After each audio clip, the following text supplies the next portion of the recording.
Dengan skor akhir 6-3 mengalahkan Binaung Angels, MS Putri memastikan diri menjadi runner-up pada Liga Futsal Profesional Wanita musim 2023-2024.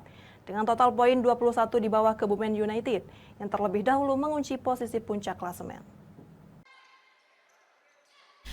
Setelah kemarin sempat kalah pada pertemuan dengan Muara Enim United 2-1, MS Putri Tangerang akhirnya berhasil meraih kemenangan setelah mengalahkan Binaung Angels dengan skor akhir 6-3 pada laga lanjutan Liga Futsal Profesional Wanita di Gor Sepak Takraw Muara Enim.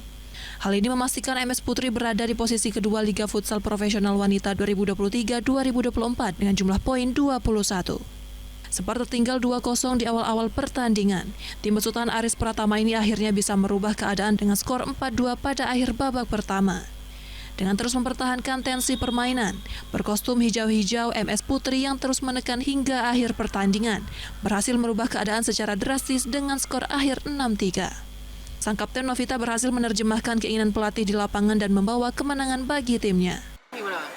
Tadi kita di babak pertama sempat penurunan grafik permainan, tapi alhamdulillah setelah kita bikin gol, dia mulai grafiknya naik lagi dan kita bisa mencetak angka.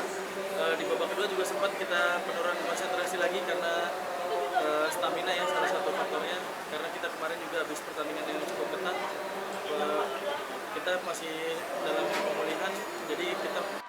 Sementara itu, usai mengalahkan Alive FC dengan skor 7-1, Muara Enim United memperoleh total poin 19, menempatkan tim besutan Saryono harus puas berada di posisi 3 klasemen. Meski bermain di depan pendukung, Muara Enim United tetap tidak menurunkan permainan.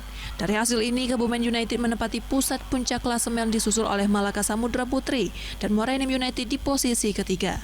Untuk pemain terbaik diberikan kepada Alia Ananda Hendrita dari Kebumen United, sedangkan top scorer diberikan kepada Nisma Fransida Rusian dari Kebumen United dengan 13 gol.